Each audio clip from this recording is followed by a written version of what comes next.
Olá, para você que está assistindo esse vídeo. Este vídeo é uma introdução à nossa casa de Padilha. Essa egrégora maravilhosa desta grande rainha.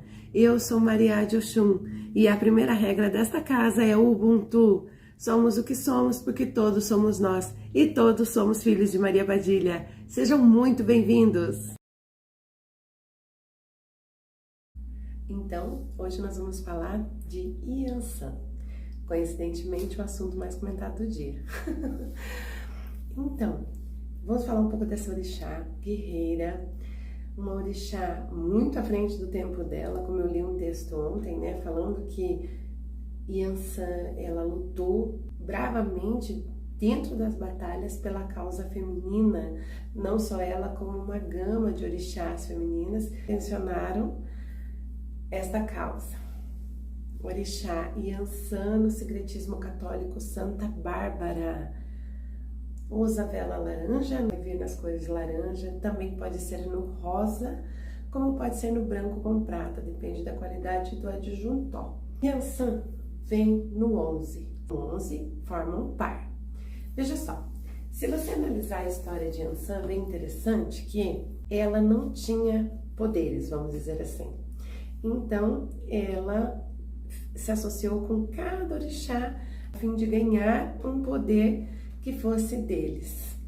Ela se casou, ela teve camas de amor a fins de negócios, vamos dizer assim, mas com o Baluaê foi diferente, porque por uma grande amizade ele disse que não lhe precisava ceder nada para que ela tivesse aquele dom. Então, Yansan, ela procurou o que queria para si. Desde quando ela descia com a sua espada, desbravejando uma guerra, que era só chamar ela, ela já ia, né? Sempre com a espada em punho, resolvendo tudo na força. E daí vem um pejorativo de que filhas de Yansan são barraqueiras, filhos de Yansan são surtados. E assim vira-se aquela velha muleta. Ai, surtei porque eu sou humano. E o humano, meu Deus, é a bela desculpa para tudo, né? Ai, eu errei porque eu sou humano. Ai, eu falhei. Ai, mas eu sou humano. Acaba-se tendo essa desculpa de que, ai, mas eu sou de Yansan mesmo, né? Como eles veem na Yansan, essa mulher forte, guerreira, que vai pra frente da guerra com a espada na mão, as pessoas trazem como pejorativo que Yansan seja o esparramo, não é? Então ela, quando tá numa situação, ela simplesmente levanta aqui o vento, né, vai embora e pronto, acabou. E as pessoas, pelo contrário, querem que sim, ver essa força em você, mas que você vá embora, vá para debaixo da ponte, mas vá e não incomode. Infelizmente é isso. As pessoas puxam muito pejorativo dela ser esse barraco. E na verdade, através desse vídeo hoje, eu vou contar para vocês qual realmente é essa coroa. Quando a Yansan, naquele tempo de guerra, né, teve um bebê e uma outra orixá também teve. E então, no passar da noite, quando amanheceu, o bebê dela estava morto.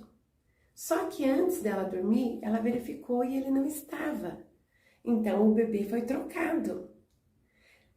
No sincretismo, se vocês quiserem consultar na Bíblia, está em 1 Reis, onde o rei Salomão, então, vendo o desespero daquela mulher que gritava pelo palácio inteiro que o bebê dela não estava morto, ele levou-as a julgamento.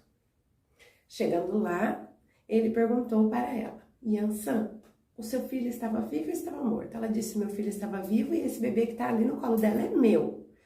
Aí perguntou para outra mulher, e então, o bebê é seu? Como que é a história, né? E ela respondeu, não, o bebê é meu, o bebê morto era dela.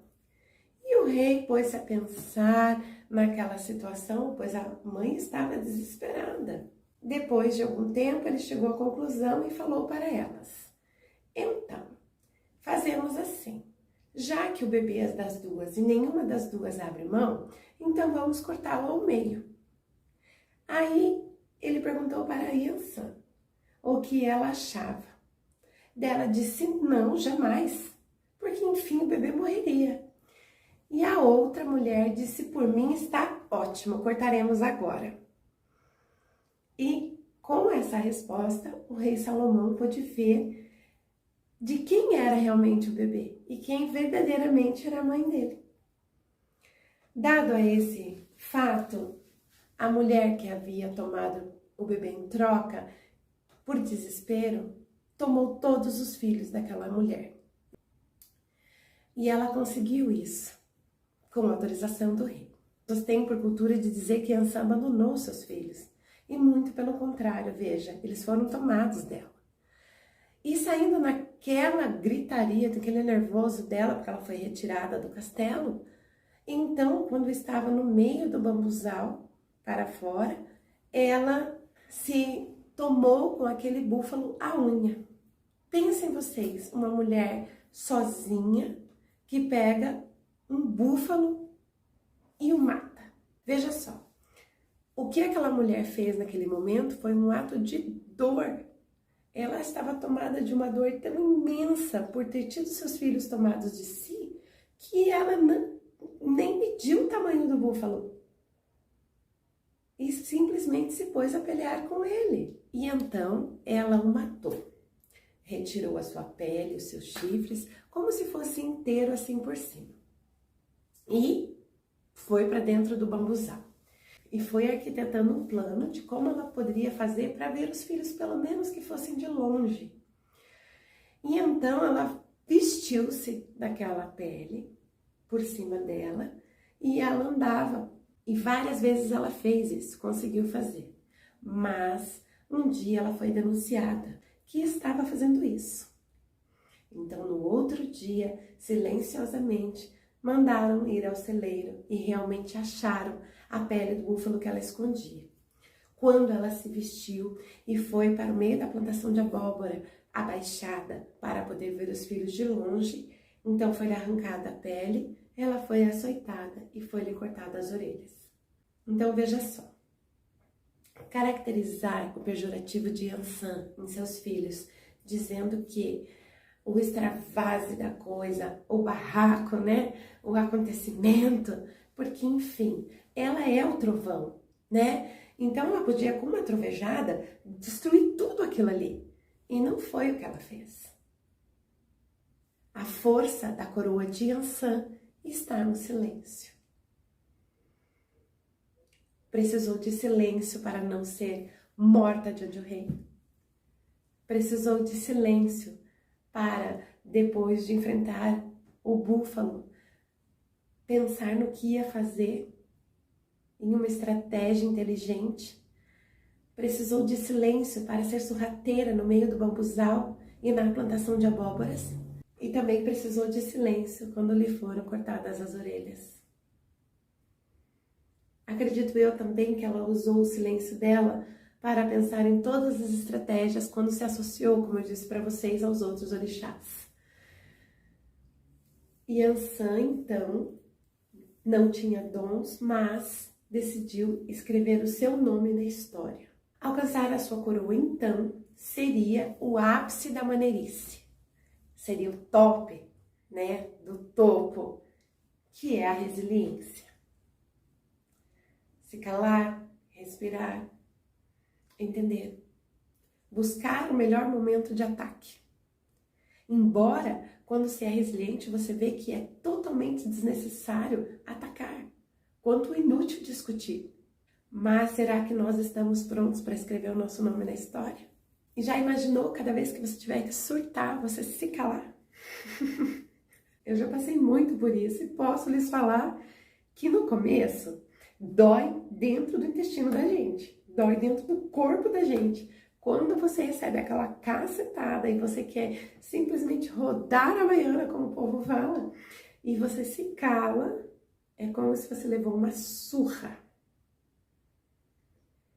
Mas quando você chega a esse ponto de alcance, você entende como é a estratégia mais interessante do que esbravejar.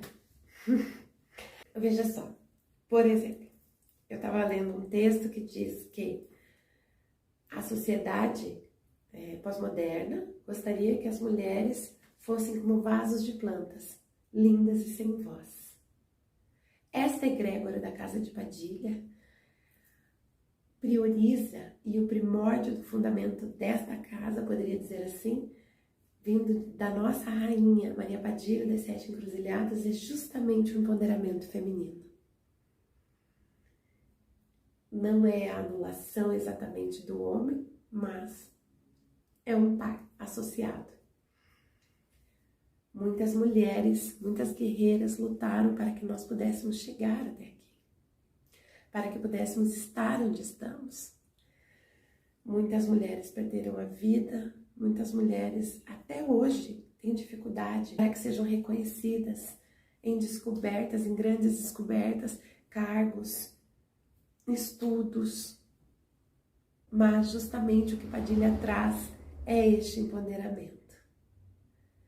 Eu estava vendo outro dia uma análise sobre aquele leão do desenho, que então o seu pai foi assassinado. Então disseram para ele, fuja, fuja, fuja, que você jamais vai ser rei, a culpa é sua. E ele fugiu para o meio do mato, conheceu lá o javali, o amigo dele, e começou a comer larvas, comer borboleta, comer isso, comer aquilo. Por quê? Porque ele foi convencido de que o leão comia aquilo. Veja que interessante. E ele cresceu, e ele virou um adolescente, e de repente aparece aquele macaco muito doido, né? E fala pra ele, não, cara, você é um leão. E tem uma pedra pra você subir, tem um acontecimento, uma história te aguardando. E ele diz assim, meu Deus, como que eu vou fazer isso, né? A minha vida é tão boa, porque ele estava numa vibe, né? E de repente aquele furor toma conta dele, ele vai para a pedra, dá o seu rugido e muda completamente a história daquele vilarejo. Mas veja que interessante, por mais que o convenceram de que ele não era forte, de que ele era só mais um na multidão, o leão estava dentro dele e só faltando um furor para acontecer. Então, estou dizendo isso para vocês porque às vezes nós somos convencidos de que a mesmice da coisa é bem mais interessante. Convencidos de que nós nascemos para isso mesmo, tá tudo bem, e o que é que a gente vai fazer? E por que lutar? E por que alcançar a coroa? O que a gente ganha com isso? Aí você vai dizer para mim, nada. Mas eu digo para vocês que evolução espiritual é algo muito grande. E aí vem as recompensas, e aí vem as recompensas evolutivas, que digo, né? Só o fato de você pagar o karma, né? Já tá lindo, o comecinho dele que seja. Então, de repente, você se convenceu de que você só come larva. E Yansan, como eu disse para vocês, teve a coragem de colocar o nome dela na história. E tem um texto dela que diz que ela é a borboleta, certo?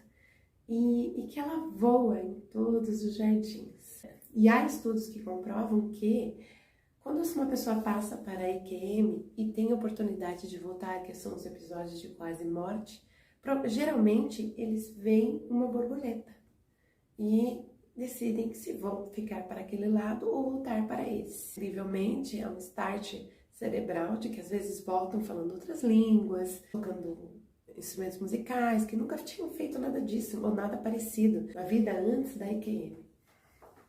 E quando se ocorre esse episódio, miraculosamente acontece essa transformação. Porque Yansan também é a passagem da vida e da morte, juntamente com Baluaê, né? Ela é a comandante dos eguns. Ela diz que todas as borboletas que existem no jardim dela, para os filhos de Yansan, são eles. Espero que vocês tenham gostado do vídeo. Um axé de Casa de Padilha.